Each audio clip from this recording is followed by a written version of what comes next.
Hello and welcome to NRF Day 2. I'm Jeff Vicus, a strategist with McFadyen Digital. I am excited to be joined by George Trantas, Senior Director of Global Marketplaces with Avalara. George, thank you so much for joining me here today. I'm excited to learn about what's happening in the world of tax, and I'll start it off. Here we are, it's January 2024.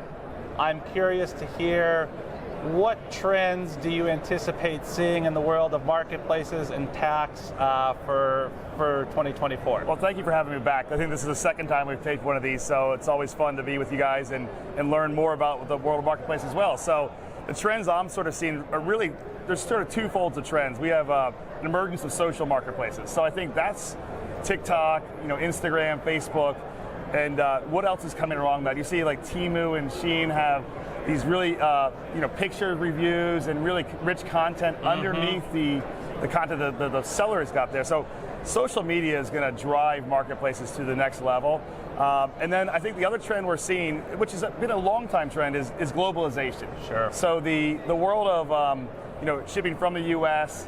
to places was the sort of the outbound trend. We're now seeing to everywhere from everywhere. So inbound China, inbound Europe. Obviously, the de minimis in America being $800 is an attractive market, but sure, we're seeing a lot around that. And how do you do it, and why do you do it, and what are the risks? And so trends there are probably going to keep growing as the laws get more and more restricted in some countries. Sure, yeah. We just this week we published a book dedicated to marketplace monetization. One of the chapters in there discussed different tactics and strategies and considerations around taking your marketplace global, cross-border trade and internationalization. So we also see that as somewhat of an emerging trend, although correct that we've sort of seen that for a while now too. So if I'm a marketplace operator, or a prospective marketplace operator, I'm in the beginning part of my marketplace journey. What do I need to think about or consider from a tax perspective?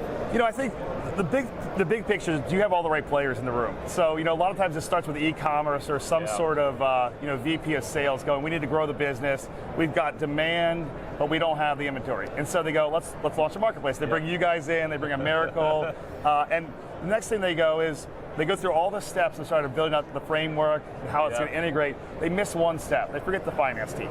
And that is a killer of the deal. And we've seen this happen multiple times with large businesses launching a marketplace. They're a year into this process and nobody told the tax team. And this is a risk.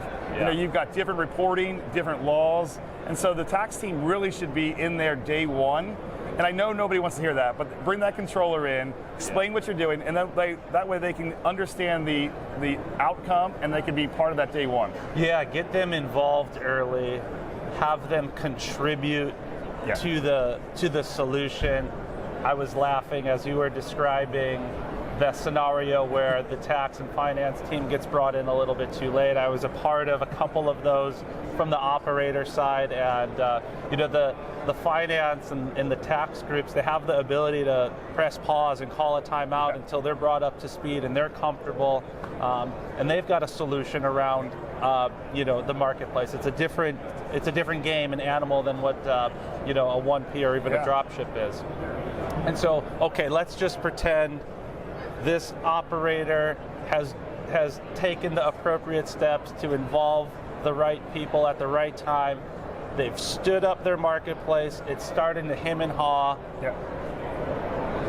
Do they get to just forget about tax, or is there something they need to consider? The old Ron Popeil model, set it and forget it. Set it and forget it. So I think that really depends on what they're doing. So if they're a clothing seller or they're in the luxury world and they're adding adjacent categories, that's really where we need to have a conversation. They should have their tax team, Avalara, and a tax provider, whoever their accountants are, because categories change taxability, laws, rules. I always use an example. So we've had marketplaces that add food as an adjacent category. That is a huge risk if you don't know what you're talking about. So, food has taxability based on item content. Are they getting that right data? And so all of a sudden, you got to make sure the feed you have coming in is bringing you enough data to actually drive the right taxability, which goes back to that original question we had, was are we thinking about all the questions we need up front? And so that's why the tax team really comes back to making sure that tax team is ever present in these conversations. They're involved, they're engaged, they're being counseled, the ingredient decks, the quantity of a specific ingredient can change the tax rate in a particular jurisdiction. Price could change it. So, over 150, under 150, is it clothing, is it shoes? What are golf shoes versus tennis shoes? In Massachusetts, one of those is taxable at every dollar, another one has a threshold. So things like that people forget about. Donuts, maybe in Texas, 5 donuts are not taxable, the 6th one becomes taxable. So things that your regular business doesn't know about, we know about. Yeah, and as a consumer, we all see that tax line at the bottom of a receipt, but we don't really appreciate all of the complicated and complex calculations that went into driving that tax number. And then you add one more step in that. If you're going to ship it cross-border, can it ship? So, we've created tools on restriction management, duties and taxes. So not just tax, but duty as well. So when you go cross-border, it doesn't stop you from having a bad customer experience. Sure. So you guys have a lot of powerful tooling and logic and rules that can be applied. Exactly. And you can specify that based on the business needs of the operator. Exactly. Okay. And so, George, one last question here, and thanks again for spending some time with us today. So what is Avalara doing to help innovate or to help marketplace operators in terms of compliance? Yeah, so we've built a dedicated team for marketplaces, from product, content, strategy, all the way through really the ADR, SDR level. We have people trained, so when a customer comes in or a potential customer comes in, we can route them the right way. A dedicated sales team can walk them through the challenges. And then once they become a customer, we have a dedicated marketplace account team to really coach them through these steps, because if we grow with the customer, it's a win-win. We want to be partners, and we really want to be educating them along the path. Yeah, it's amazing. Well, again, I thank you for the time today. This has been a really fun conversation. Appreciate it. I hope you have a great rest of the show. Yeah, absolutely. Thank you very much.